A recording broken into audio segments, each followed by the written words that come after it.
Kapten Ray Biran, komandan unit pengintai dari Brigade Golani yang dikenal kejam dalam operasi-operasinya di jalur Gaza, dilaporkan tewas dalam pertempuran di Gaza Selatan pada Jumat, 11 Juli 2025. Media Israel mengonfirmasi bahwa kematiannya merupakan hasil dari serangan langsung oleh pejuang Hamas, bukan karena kecelakaan internal sebagaimana diberitakan sebelumnya. Dikutip dari The Jerusalem Post, Haaretz, Al Jazeera, Al Arabiya, dan The Times of Israel, insiden ini terjadi saat pasukan Israel sedang memasang ranjau di bangunan-bangunan di wilayah Gaza.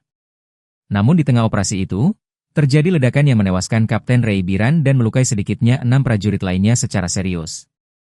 Laporan awal menyebutkan bahwa ledakan itu berasal dari ranjau yang dipasang oleh pasukan IDF sendiri. Namun investigasi terbaru menunjukkan keterlibatan langsung pejuang Hamas. Kapten Ray Biran memimpin unit yang dikenal luas atas keterlibatannya dalam operasi brutal terhadap warga sipil Palestina. Kematian tokoh militer penting ini disebut sebagai pukulan telak bagi militer Israel, terutama karena unit tersebut merupakan bagian dari pasukan elit yang kerap dikerahkan dalam operasi darat di jalur Gaza.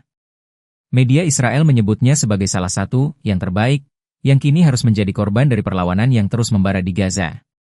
Hamas mengklaim bertanggung jawab atas operasi tersebut, menyatakan bahwa mereka telah mengumpulkan intelijen akurat mengenai pergerakan unit pengintai dan berhasil menyergapnya dengan serangan terencana.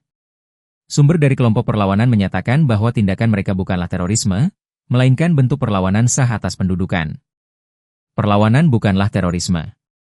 Ini adalah harga yang harus dibayar atas penjajahan dan kekejaman yang dilakukan selama puluhan tahun terhadap rakyat Palestina, ujar salah satu juru bicara Hamas.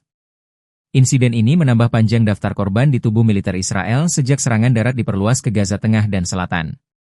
Sementara itu, citra kekuatan tak tertandingi militer Israel mulai dipertanyakan, seiring semakin seringnya pejuang Palestina berhasil menargetkan pasukan elit Zionis dalam pertempuran jarak dekat. Kematian Kapten Ray Biran memberikan dampak signifikan terhadap moral dan efektivitas Brigade Golani.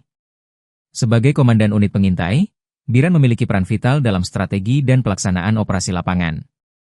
Kehilangan sosok kunci dengan pengalaman tempur tinggi menyebabkan kekosongan kepemimpinan yang sulit segera diisi, terlebih di tengah operasi intensif yang masih berlangsung di Gaza Selatan. Brigade Golani, yang dikenal sebagai salah satu pasukan paling agresif dalam jajaran militer Israel, kini harus menata ulang struktur komandonya di lapangan. Ketidakstabilan komando tersebut berpotensi memperlambat respon taktis, memperbesar risiko kesalahan operasi, serta melemahkan daya gempur pasukan di titik-titik konfrontasi. Di sisi lain, semangat juang pasukan juga kemungkinan terganggu akibat kehilangan figur yang selama ini menjadi simbol dominasi mereka di Gaza. Secara keseluruhan, tewasnya Biran bukan sekadar kehilangan satu perwira, melainkan menjadi sinyal rapuhnya pertahanan internal IDF di tengah perlawanan yang semakin terorganisir.